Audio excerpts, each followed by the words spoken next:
এক ছিল ছোট্ট গ্রাম। সেখানে থাকত দুই বন্ধু, রায়হান আর হাসান। রায়হান নামাজ আর পড়াশোনায় মনোযোগী, কিন্তু হাসান সবসময় খেলাধুলায় ব্যস্ত। একদিন মসজিদে হুজুর বললেন, যে আল্লাহর আদেশ মানে সেই সফল হয় গিয়ে। রায়হান খুশি হয়ে বলল, আমি প্রতিদিন নামাজ পড়ি আর কুরআন শিখি গু। হাসান লজ্জা পেয়ে বলল, আমি সময় নষ্ট করি, আজ থেকে আমিও বদলাব। সেদিন থেকেই হাসান নামাজ পড়তে লাগল, পড়াশোনাতেও মন দিল। কিছুদিন পর গ্রামে হল বিজ্ঞান মেলা। রায়হান আর হাসান বানাল সোলার লাইট। তারা বলল, এই আলো অন্ধকার দূর করে, যেমন আল্লাহর আলো আমাদের জীবন আলোকিত করে কি।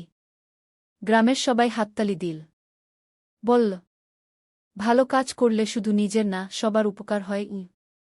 হাসান খুশি হয়ে বলল, তুই আমাকে আলোর পথে এনেছিস গে। রায়হান হেসে বলল, আমরা একসাথে চললেই আল্লাহ খুশি হবেন গু। সূর্যাস্তের আলোতে তাদের বন্ধুত্ব ঝলমল করে উঠল।